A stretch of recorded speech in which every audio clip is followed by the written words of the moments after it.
Glória a Deus. Coisa linda. É bom demais adorar o Senhor. Mês da música. As crianças vão sair agora. Projeto fantástico. Um culto infantil. Igreja, nós estamos no mês da música. E hoje, em especial, é o dia do músico. Que coisa linda. Essa turma que eu quero externar aqui em nome da igreja. A nossa gratidão a vocês, músicos. E você que pensa que não é músico, você não toca nada, canta desafinado, está por fora. Deus nos chamou para aqui termos esse ensaio, porque lá no céu vai ser todo mundo músico. Vamos ficar 24 horas adorando ao Senhor. Então ensaia bastante aí para você não desafinar na presença do grande eu sou, viu? Mas aí você fala, pastor, como é que eu vou louvar, adorar a Deus? Nós estamos vivendo um momento tão difícil na história da humanidade. A segunda onda está aí, pastor. Como é que eu vou adorar a Deus? Que coisa difícil. Eu queria convidar a você a abrir a sua Bíblia na carta de Paulo aos Filipenses, no capítulo 4. Aleluia.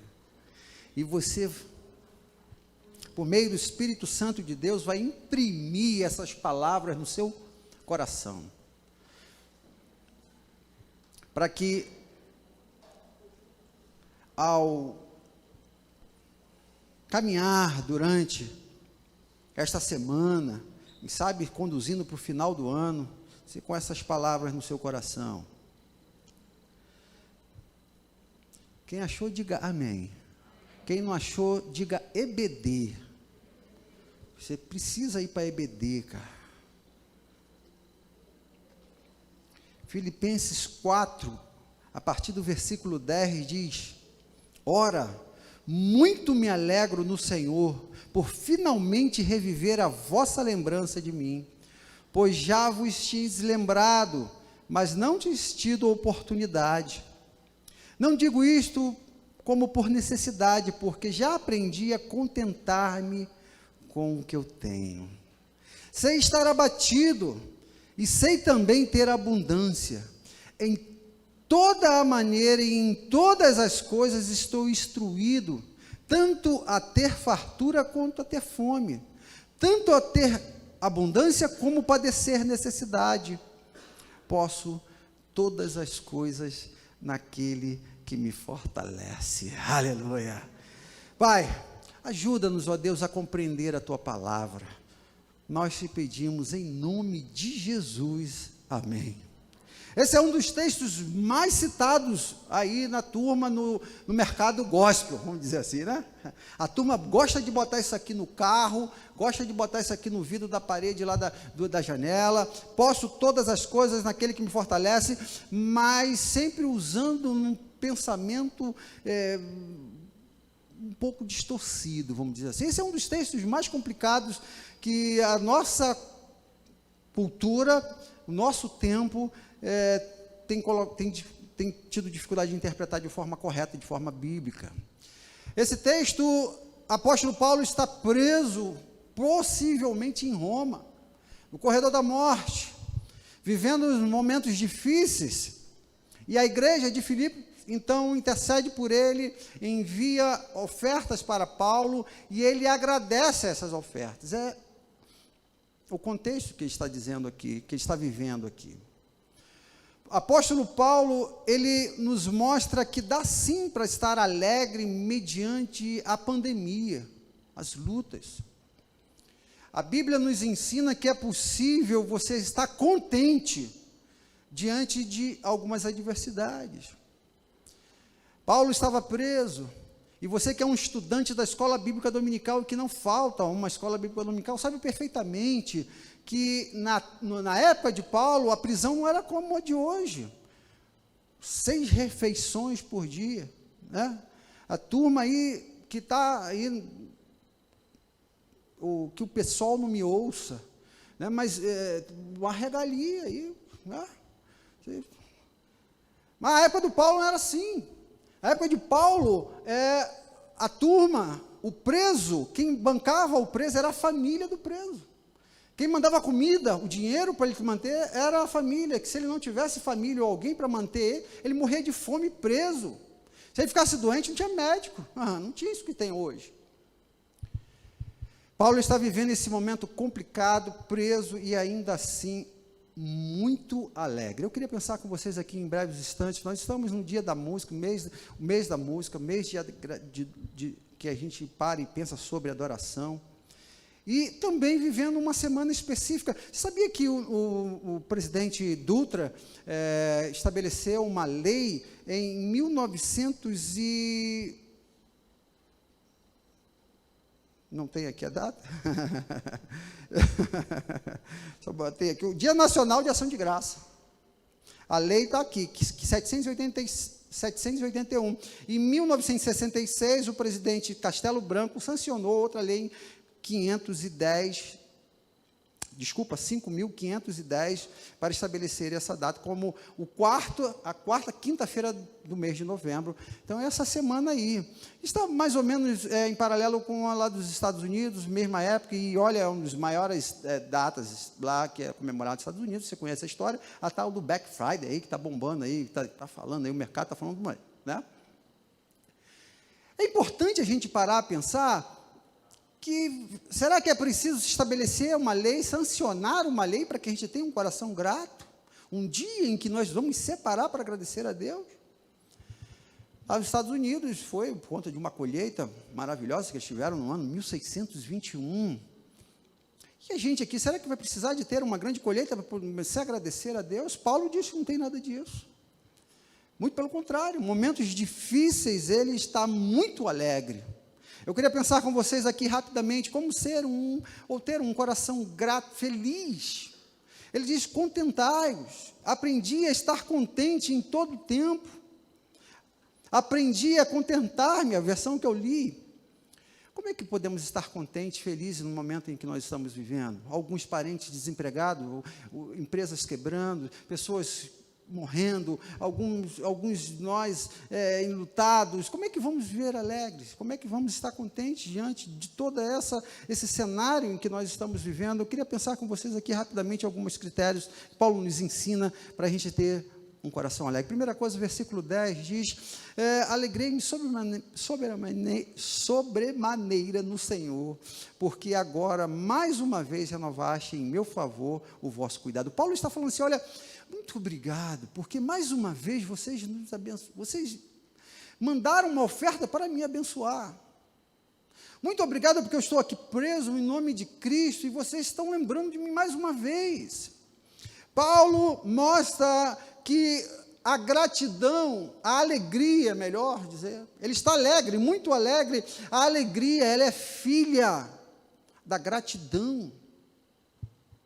E aí a gente começa a entender por que tanta depressão, por que tanto sofrimento, por que tanto mimimi no nosso tempo, porque nós somos parte de uma geração carimbada por Adão na murmuração. Em vez de desenvolvermos um coração grato por tudo aquilo que Deus está nos dando, gente, passamos 8 meses de pandemia, você está aí vivo, cara. Coração grato. É que Paulo nos mostra que ele está alegre porque ele tem um coração grato. Benjamin Constant diz que a gratidão tem memória curta. Às vezes nós esquecemos daquilo que as pessoas fazem por nós. Eu queria, em nome de Jesus, te incentivar nessa noite, nesta semana, nesse final de ano que estamos caminhando aí, você parar. Quem sabe pegar uma folha, um caderno e começar a escrever os motivos pelos quais você deve ser grato. Paulo está muito alegre porque ele lembrou da igreja que está mandando uma oferta para ele. Uma geração inteira foi enterrada no deserto por conta da murmuração. 1 Coríntios capítulo 10, versículo 10 diz: não murmureis, como também alguns deles murmuraram e pereceram pelo destruidor. Paulo está dizendo que aquela geração que foi enterrada no deserto, ela foi enterrada porque ela foi destruída pelo destruidor, ela foi derrotada pelo destruidor, porque murmuraram. Talvez isso seja só uma característica do povo do deserto. Pessoas que estão sendo abençoadas e com dificuldades de agradecer a Deus. Talvez Deus te trouxe aqui nessa noite, querido, só para trazer à sua memória tudo aquilo que Ele já fez por você e que Ele usou pessoas para te abençoar. Aqui, Paulo está agradecendo pela igreja de Filipos. Tente pensar em quem já te ajudou na vida. Tente pensar, quem sabe, naquele chefe que te colocou num setor melhor. Tente pensar no seu pai, na sua mãe, num professor que olhou para você e com um olhar diferenciado te chamou e te deu carinho, te deu atenção e você chegou aonde você chegou porque alguém te abençoou, cara. E nós precisamos ter essa convicção e esse coração grato por essas pessoas. A alegria, ela é filha da gratidão. Escreva isso no seu coração. Agradecer a Deus. Eu tenho conversado com a ministra de música aqui dessa igreja há alguns anos já e pedido a ela para que a gente, nesse período, nesse última semana de novembro, a gente estabeleça. No Brasil, essa lei não pegou, e você não vê, nos Estados Unidos é muito forte, mas para que a gente consiga desenvolver um período em onde nós vamos agradecer mesmo com intensidade a Deus e as pessoas que nos abençoaram. Olha, bote aí, então, o nosso primeiro desafio que nós vamos ver aqui, para ter um coração grato, tenha uma semana em que você vai procurar aquele seu professor lá do primário, e sabe, tem uma semana em que você vai procurar um tio, que segurou a tua onda dos teus estudos e pagou a tua faculdade, e que, quem sabe, até hoje você ainda não agradeceu da forma que deveria agradecer. Tente procurar o seu pai, a sua mãe, filhos. Se você os tem, agradeça. Procurar um pastor que te disciplinou, no momento em que você mais precisava, ele te chamou, te acolheu, te deu um abraço, te conduziu nos primeiros passos, quem sabe o pastor que te batizou. Ligue para ele. Desenvolva esse coração grato, querido. E você vai ver como esse sentimento de gratidão por alguém que já te abençoou na vida vai fazer o seu coração transbordar de alegria, como Paulo está vivendo aqui. Aleluia. Paulo, ele vai falar, ele tem esse tema de uma forma tão intensa, que ele diz em Colossenses 3,15, sede agradecidos. Em 1 Tessalonicenses 5,18, ele diz, em tudo dai graças.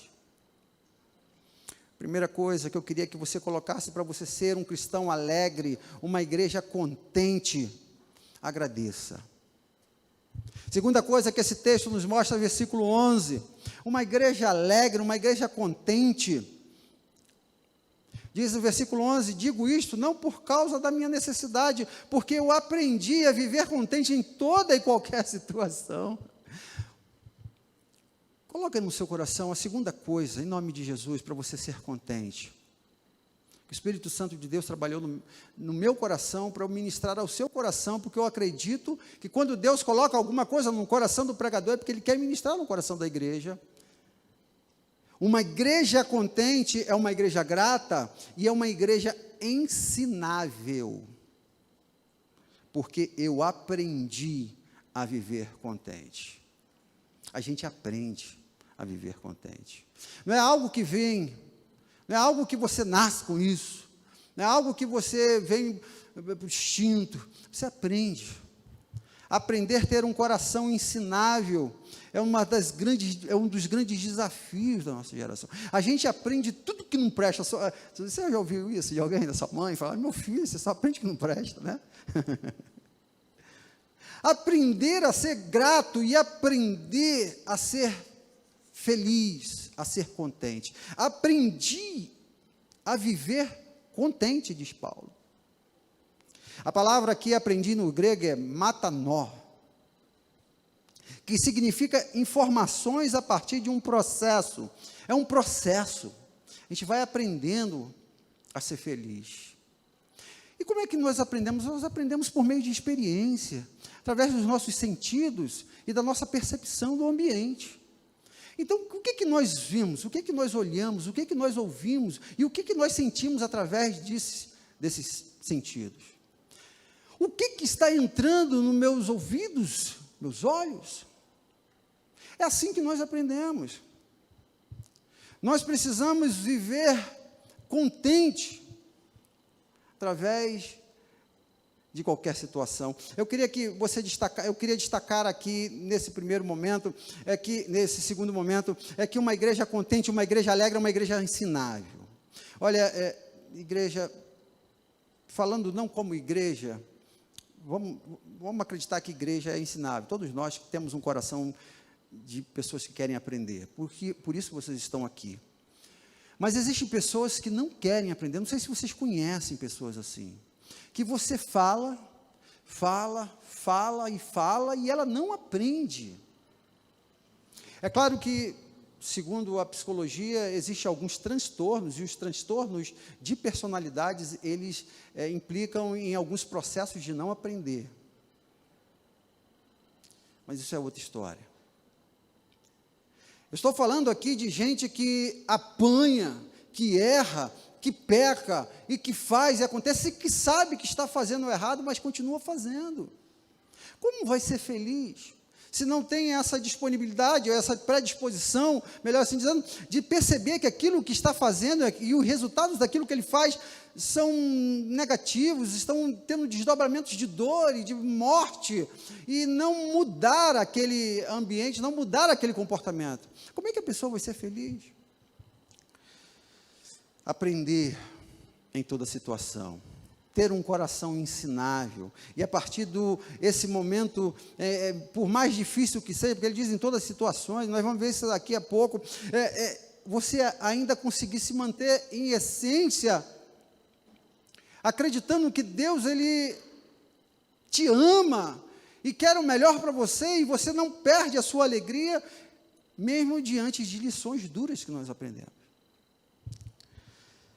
Eu queria te desafiar a desenvolver, em nome de Jesus, você que está em casa, você quem sabe entrou aqui pela primeira vez, a ter um ouvido de um aluno, de alguém que não fica aí debatendo com as coisas, no sentido de não querer aprender aquilo que Deus está te ensinando. Tem pessoas que lutam com Deus, tem pessoas que lutam com seus professores, lutam com as autoridades instituídas sobre a vida deles, porque eles, na verdade, eles não querem mudar. Um coração ensinável, Paulo tinha esse coração ensinável. Provérbios 1, versículo 8, diz: filho meu, ouve a instrução do teu pai, e não menospreze o ensino da tua mãe, porque eles formarão uma coroa de bênção para a tua cabeça e um colar de honra. Como é difícil lidar com pessoas não ensináveis, gente. Como é triste aconselhar, como pastor, pessoas que volta e meia, estão envolvidas nos mesmos problemas, estão fazendo as mesmas coisas, causando os mesmos aborrecimentos, e a gente chama, a gente conversa, a gente ora, a gente pede a Deus, mas elas continuam ali e não têm um coração humilde de servo para aprender. Um coração ensinável permita que o Espírito Santo de Deus, ele molde a sua vida, a sua essência, e te ajude a perceber aquilo que Deus quer que você aprenda por meio de qualquer situação. Terceira característica de uma igreja, de um cristão contente: primeiro é que ele é grato, segundo que ele é ensinável, e terceiro, verso 12, diz: tanto ser está humilhado, como também ser honrado. De tudo e em todas as circunstâncias, já tenho experiência, tanto na fartura quanto na fome, assim em abundância como na escassez. Um coração contente. a despeito de todas as lutas e misérias e lutos e tristezas que nós estamos vivendo, é um coração estável. Nossa, esse aqui, que desafio para esse tempo em que nós estamos vivendo de tanta instabilidade. Nós ouvimos agora da ministração, acabamos de cantar, acreditando que aquele que já pisou no Santo dos Santos, ele disse, você não quer experimentar outra coisa, você não vai para outro canto. Quem viveu e quem vive na presença de Deus, não pode viver nessa gangorra espiritual e emocional do nosso tempo. É acreditar em Deus, acreditar que Ele está no comando de todas as coisas, ter fé nele, que Ele vai cuidar de você, porque Ele cuida de nós. Acabar com essa ansiedade louca que movimenta a nossa geração, essas incertezas geradas pelos governos, pela televisão, pela mídia.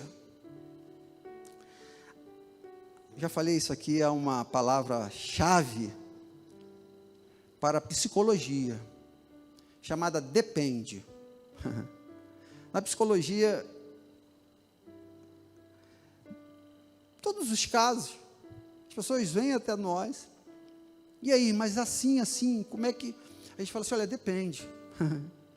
Depende se você está com dinheiro, depende se você está bem alimentado, depende se as suas taxas hormonais estão equilibradas, depende se está sol, se está calor, se está frio. As nossas emoções, elas flutuam. Depende. Mas Paulo, ele quer nos ensinar aqui algo poderoso na esfera espiritual, que de certa forma também tem um depende, mas é uma dependência, não dos nossos hormônios, de quanto nós temos na conta bancária, nada disso. Depende de você estar em Deus. Depende do teu fortalecimento nele. Porque se você estiver em Deus, aí o depende sai. Porque é a convicção de que Ele vai suprir, independentemente das circunstâncias. E acaba essa instabilidade na nossa vida. Acaba esses medos. Porque aí sim entra eu posso. Porque eu posso passar por lutas. Eu posso passar por escassez. Eu posso passar pela Covid, um monte aqui passaram. Porque Ele, aleluia,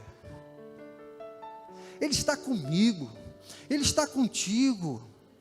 Ou a gente acredita nisso, ou a gente vai viver nessa gangorra, ora na igreja, ora no mundo, ora orando, ora espraguejando, ora gratidando, ora sendo grato, ora murmurando. É isso que Paulo fala assim, olha, não, uma igreja feliz, uma igreja contente, é uma igreja que agradece em todo o tempo, em tudo dá graça, porque ele crê que nós temos um Deus, uma fonte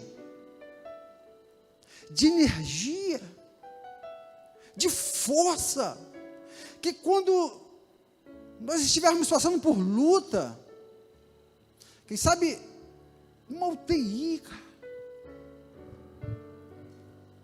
a presença de Deus lá, a gente que trabalha com capelania hospitalar, faz visita em hospitais, igreja, tem dias que a gente sai humilhado do hospital, cara, humilhado. Quando você vai visitar alguém para levar uma palavra de consolo, e alguém ali com aquelas coisas de acesso, todo debilitado, e sorrindo, e falando assim, pastor, eu estou tranquilo, meu Deus do céu, Você precisa pregar isso domingo lá na igreja, cara.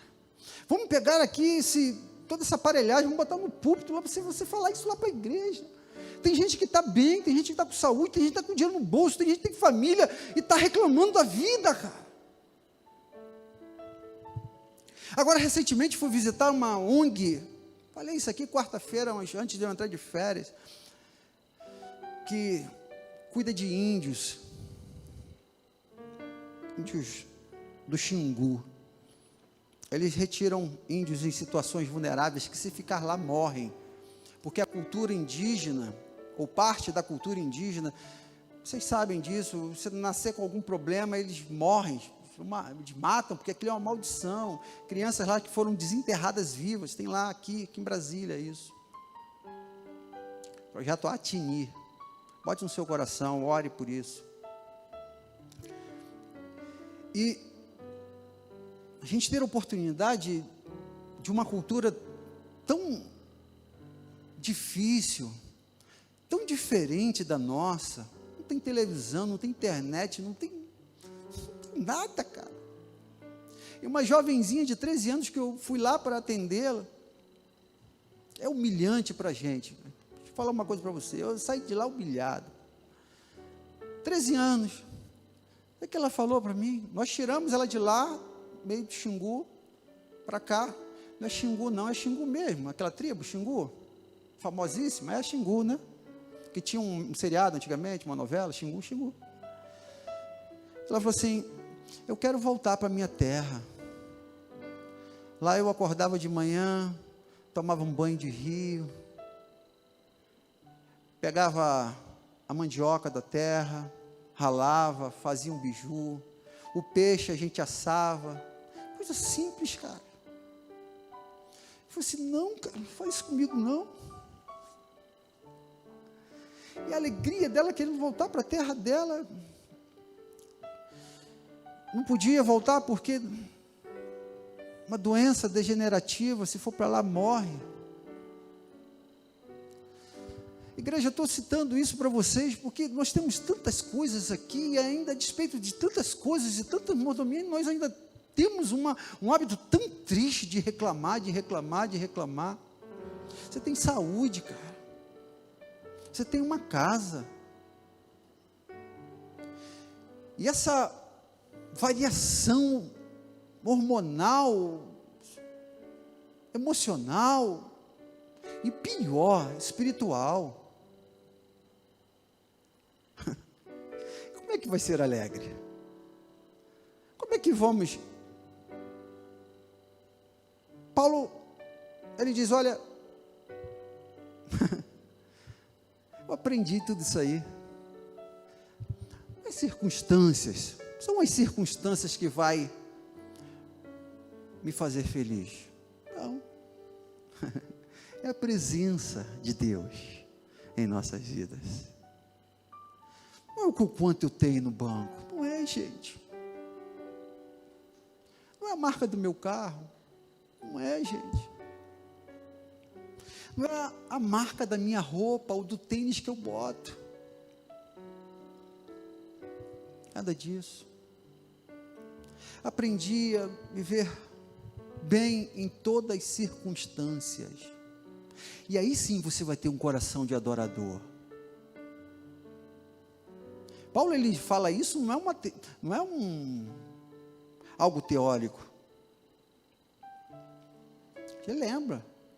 Preso, ele e Silas, apanhando, meia-noite, louvava e adorava ao Senhor. Igreja do século 21, não existe facilidades. Jesus não nos chamou para um berço esplêndido. A vida não é um morango. Nós vamos ver grandes homens que viveram dias difíceis. Daniel, Sadraque, Mesaque, Abidnego, Jeremias, Paulo, Silas, Jesus.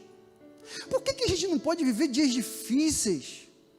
Por que quando nós estamos bem, nós estamos sorrindo, não na paz do Senhor, mas quando alguma coisa acontece, uma coisinha, cara, muda o nosso humor. O time perde, o cara fica nervoso, fica com raiva, não vem para a igreja, mas que loucura, que geração Nutella é essa?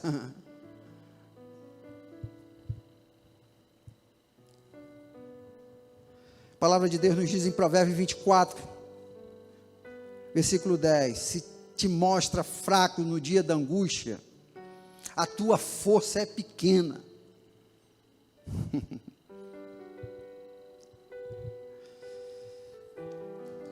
Uma igreja alegre é uma igreja estável. Eu sei que existem alguns problemas hormonais, eu sei, alguns distúrbios, e que mexe com o nosso humor, eu sei disso. Mas a fé não, cara. Você pode estar triste, abatido, pode tua serotonina estar lá embaixo, mas a fé não depende de serotonina, cara, porque você tem o Espírito Santo na tua vida, cara, que intercede por você com gemidos inexprimíveis, nas tuas fraquezas. Então, por favor, a fé não. E é onde eu quero encerrar essa nossa reflexão nessa noite. Uma igreja contente, uma igreja alegre, independente das circunstâncias, que adora, que aprendeu a adorar a Deus em todo o tempo. É aquela igreja que sabe que ainda que a figueira não floresça, é a igreja que sabe que, por mais que venha uma ordem de esquentar a fornalha 7 vezes, o problema é seu, cara. O problema é da fornalha e de que vai ter que gastar mais lenha para ficar mais quente. Estou nem aí. É porque é uma igreja que pode tudo mesmo em Cristo. Aleluia. E aí está toda a diferença do texto. Eu às vezes eu vejo algumas coisas acontecerem no nosso meio cristão, evangélico, uma meninice espiritual, queridos. Eu não sou nenhum gigante espiritual, não, mas tem coisas que a gente vê pessoas se abatendo por tão pouco. Será que a nossa fé está em Cristo? Paulo, ele diz: aonde vem a sua alegria? De onde vem o seu louvor? De onde vem a sua constância? Sua fé em Deus, da sua busca, da sua dependência nele. Quanto mais, irmãos, fortalecei-vos no Senhor e na força do seu poder. Eu queria orar por você. Você que está enfrentando uma grande barreira espiritual. Eu queria te incentivar a você colocar no seu coração toda a gratidão possível.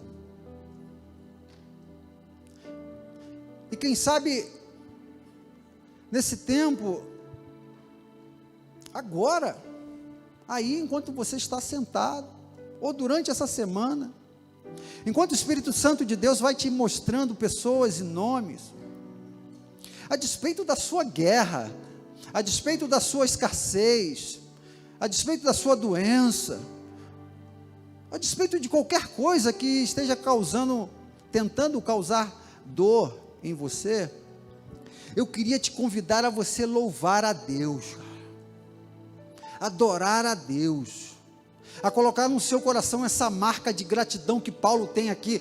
Eu me alegrei demais com vocês, igreja.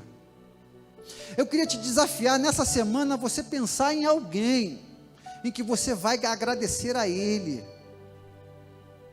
Se essa pessoa já foi, agradeça a Deus pela vida dessa pessoa. Se você puder e tiver condições, compre uma lembrancinha. Precisa ser para você expressar. Fala assim: olha, eu estou te dando aqui esse sabonete, cara, para dizer a alegria que eu tenho por você ter sido bênção na minha vida. Ser uma igreja grata, ser uma igreja ensinável, aprenda isso hoje, em nome de Jesus. Ser uma igreja estável, serena, no controle das suas emoções e da sua espiritualidade, mas sobretudo ser uma igreja cristocêntrica, que vai buscar em Deus, vai buscar em Jesus, toda a força que você precisa para fazer tudo isso. Pai, nós sabemos que não é fácil, Deus. Imaginamos, ó Deus, a vida de Paulo, tantos homens, pessoas, ó Deus, que já estiveram aqui conosco, ó Deus, atravessando o vale da sombra da morte, mas com a convicção de que a tua vara e o teu cajado estavam ali consolando. Por isso, ó Deus, nós colocamos diante de você, do Senhor, Deus, essas pessoas aqui, ó Pai, e aquelas que estão em casa, e clamamos, ó Deus, que o Senhor nos ajude a aprender a ser gratos pelo pão, pela família que temos, pelo país que vivemos, pela casa que moramos, pelo Deus que servimos. Ajuda-nos, ó Deus, a desenvolver essa alegria interna que não depende de circunstância. Ajuda-nos, ó Deus, em nome de Jesus. Amém.